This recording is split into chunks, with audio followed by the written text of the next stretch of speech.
Okay, here's another film I picked up a while ago. Gregory Hines and the Eve of Destruction, 1991. And I thought, from reading the quick synopsis, that this film was going to be something that I would love. And it was alright. Gregory Hines was kind of in it. The whole story was basically this woman scientist, female scientist.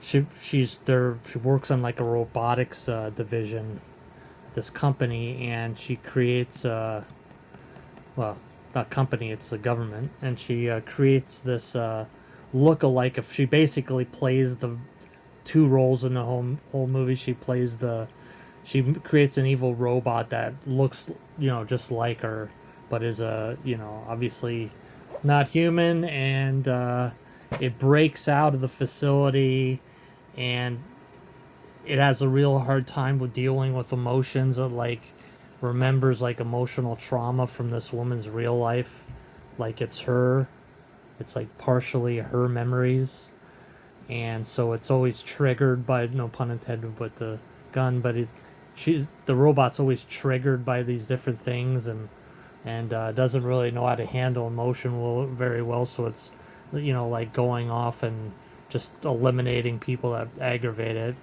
And Gregory Hines is tasked with the assignment of ending this thing, because it also has like a nuclear device embedded in it, to when it's once not a failsafe, but it can detonate it once its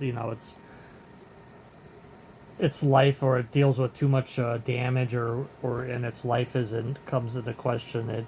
It sets off this nuclear device. So he plays like the government, not assassin, but like special forces guy.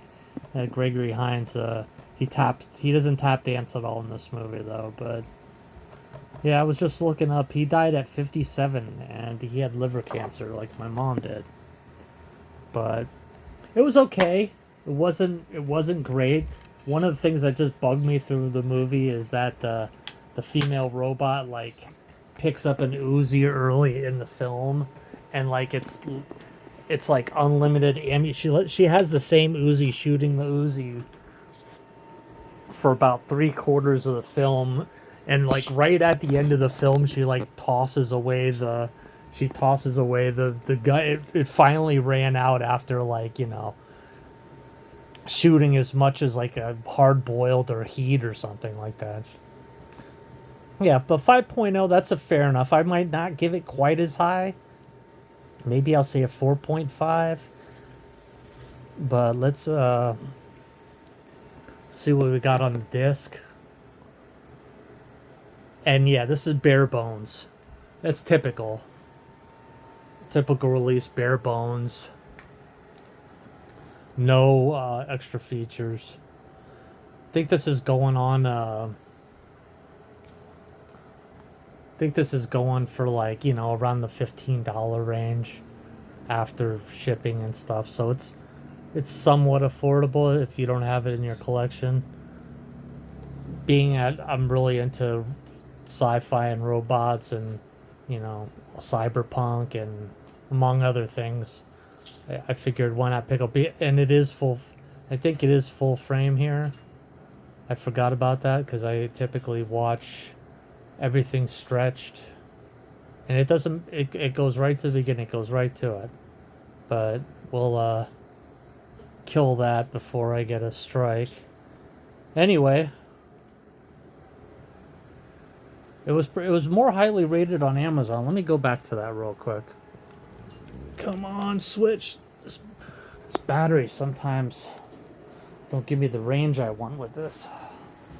But this Switch, like I showed in my other review, this Switch is still pretty decent. It does what it does what it's assigned to do. I'm pleasantly surprised with that thing. We'll see about longevity.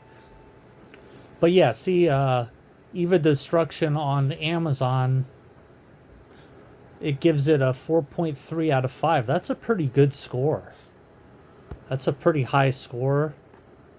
typically what I do too, like when I'm purchasing things, I always take the 5 and the 4-star and add them together, and if it's above 80%, that usually means the product is pretty good. If it's like 85 to 90%, that's the product's usually really good. Hey, what are you doing over there? Huh? You trying to eat some food? All right. Let me finish this video. We're just about done. So yeah, so 82%. Like I said, I would give this a 4 star, barely a 4-star, 4-star maybe, just because I like this kind of stuff. But there's too many goofy parts in the movie that are like, eh. And the cyborg stuff was only at the beginning, and then they don't really do too much of that, like not much FX or anything like that. But all right, bye bye.